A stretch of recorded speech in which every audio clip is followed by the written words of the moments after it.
मणिपुर के chief justice खुद इस बात को बोल चुके हैं कि आज स्टेट में सबसे ज्यादा इलीगल स्मगलिंग हो रही है। फिर चाहे ड्रग्स की बात करें, चाहे ड्रग्स की बात करें या फिर हम इलीगल आर्म्स की बात करें। The influx into Manipur and that entire area of illegal arms and drugs.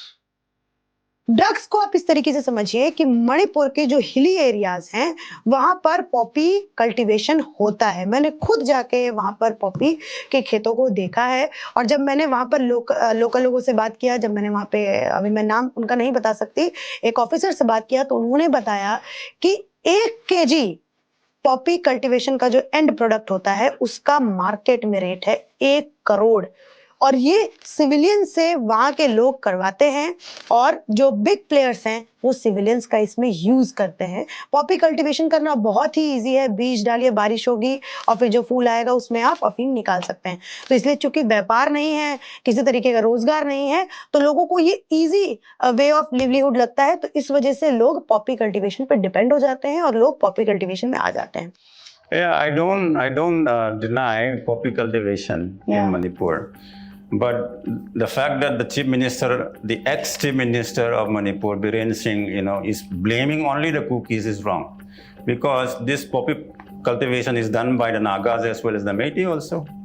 So he should not have point finger only at the Kukis of people. Then Metis are not opposing this poppy cultivation. I don't know. War against drug. I don't know. You should ask them.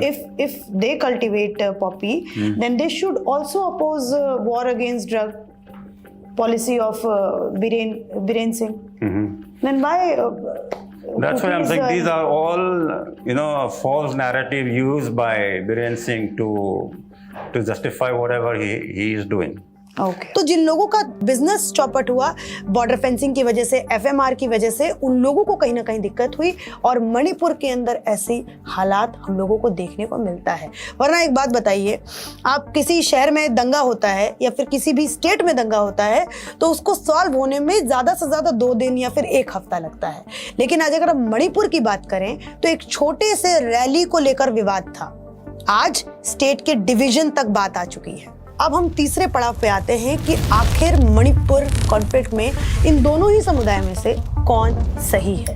तो इस video के अंदर मैं ये निर्णय नहीं कर सकती कि कौन सही है। मैं आपके समक्ष मैंने जो मैती लोगों से बात की है वो रख सकती हूँ और कुकी लोगों से बात किया है वो रख सकती हूँ। आप लोग खुद डिसाइड करिए कि मैती समुदाय ठीक है या कुकी समुदाय ठीक है। बॉर्डर फेंसिंग के ऊपर क्या कहेंगी मर्लिन? बॉर्डर फेंसिंग अभी तो हम नहीं, अभी जो जरूरत थी बॉर्डर फेंसिंग की, अभी तो जरूरत नहीं है। पहले जरूरत था, अभी जरूरत नहीं है, क्योंकि हिल एरिया तो हमारा है ही है। तो हम अपने जो भी मन करेंगे, हम किसी से जरूरत नहीं पड़ेंगे। इससे क्या समझे लोग? जैसे आपने जो स्टेटमेंट दिया, इससे क्या समझा जाए? बॉर्डर फेंसिंग की जरूरत क्यों नहीं है आपको? किसी और कंट्री के साथ बॉर्डर फेंसिंग की जरूरत क्यों नहीं है मर्लिन? बॉर्डर फेंसिंग जो है ना, वो अभी जो बफर जोन है ना, वो मैते और कुकी बीच में है, वही जरूरत है अभी, बाकी जरूरत नहीं। आप ये बहुत बड़ी बात कह रही हैं, आपको पता ही किया मैंने। I know what I am saying. नहीं, पहले तो उसका उतना इम्पोर्टेंस हमको पता नहीं चला, पर धीरे धीरे ये जो क्राइसिस हो गया ना, उससे हम डर लगने लगे। जैसे त्रिपुरा में जो त्रिपुरी का आइडेंटिटी जो खो गया ना, जैसे त्रिपुरा में अभी त्रिपुरी नहीं रह रहा है, अभी नहीं दिखा है, उसी तरह से मणिपुर में से मणिपुरी का आइडेंटिटी ना खो जाए, इसी दर से हमको वो सर्टिफिकेट चाहिए। हम चौथे पॉइंट में समझते हैं कि ये कॉन्फ्लिक्ट आखिर खत्म कब होगा। तो आपने जैसा देखा कि कुकी लोगों की मांग है कि हम लोग स्टेट के डिवीजन के अलावा किसी चीज पर समझौता नहीं कर सकते। और वहीं अगर हम मैती लोगों की बात करें तो उनका कहना है कि हमें यूनिफॉर्म लैंड लॉ चाहिए, हमें एक ऐसा अधिकार चाहिए कि हम जमीन अपने स्टेट में कहीं पर भी खरीद सके। आप ये खुद भी अनुभव कीजिए कि आप किसी शहर में रह रहे हैं, मैं दिल्ली का एग्जांपल लेती हूँ, आप लक्ष्मी नगर में रह रहे हैं लेकिन आप करोल बाग में जाके जगह नहीं खरीद सकते। ऐसी स्थिति मणिपुर के अंदर है कि आप वैली में अगर रह रहे हैं तो हिल्स एरिया में जाके आप जमीन नहीं खरीद सकते। और मैती लोगों का ये कहना है कि रिसोर्सेज की कमी की वजह से और इलीगल माइग्रेशन की वजह से बहुत ज़्यादा हिली एरिया में पॉपुलेशन आया है और वो हमारे एरिया में आ रहे हैं, हमारे एरिया में ज़मीन खरीद रहे हैं और हम लोगों को कहीं ना कहीं इससे परेशानी हो रही है, हमारी डेमोग्राफी चेंज हो रही है, हम लोगों के रिसोर्स कहीं ना कहीं ख़त्म हो रहे हैं। तो इसीलिए हमें यूनिफॉर्म लैंड लॉ चाहिए। ये दोनों की मांग है और जब तक इन दोनों की मांग को पूरा नहीं किया जाएगा तब तक ये कॉन्फ्लिक्ट नहीं खत्म होगा। भारत सरकार ने इस कॉन्फ्लिक्ट को खत्म करने के लिए मणिपुर में PR लगा दिया है, मतलब प्रेसिडेंट रूल लगा दिया है और उसके बाद कदम भी उठा रही है। जैसा हमने देखा कि पिछले कुछ दिनों पहले 8 मार्च को मैती इलाके से कुकी इलाके में बस भेजने का कहीं ना कहीं कोशिश किया गया, लेकिन कुकी लोगों ने प्रोटेस्ट किया, जिसके बाद एक कुकी की शायद मृत्यु भी हो गई, कई सारे लोग घायल भी हो गए। उनका कहना है कि फ्री मूवमेंट हम अपने इलाके में नहीं होने देंगे।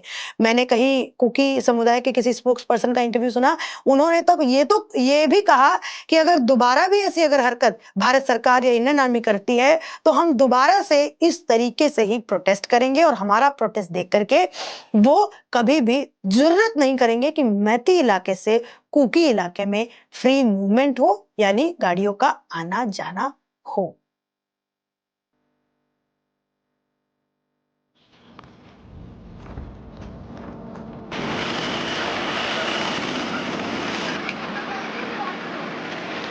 अब हम आते हैं कंक्लूजन के ऊपर।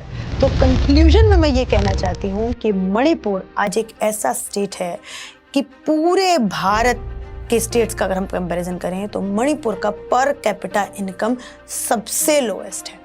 वहाँ के जो निवासी हैं, वहाँ के जो लोग हैं, 90% हिली एरियाज में रहते हैं। सोचिए उनके पास क्या रिसोर्स होगा। लेकिन डेवलपमेंट इस तरीके का मणिपुर में है कि भारत के दूसरे स्टेट से मणिपुर को ज्वाइन करने वाला आज तक वहाँ पे रेलवे स्टेशन नहीं है।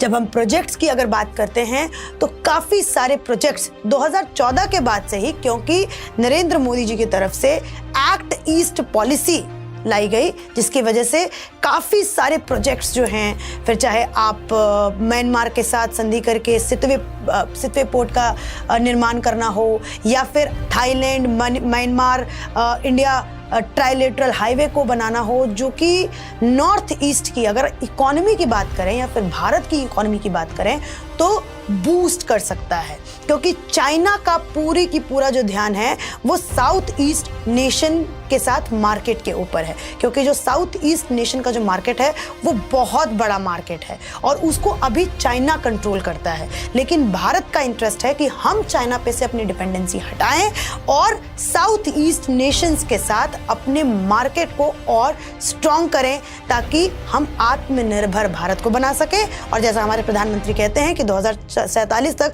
हमें भारत को डेवलप्ड नेशन बनाना है, तो उसके लिए प्रधानमंत्री जी हमें नॉर्थ ईस्ट को कहीं ना कहीं पावरफुल करने की ज़रूरत है और नॉर्थ ईस्ट को डेवलपमेंट से भरपूर करने की ज़रूरत है। बिकॉज नॉर्थ ईस्ट के डेवलपमेंट के बिना हम सोच ही नहीं सकते कि भारत का 5 ट्रिलियन इकोनॉमी कभी हो भी सके।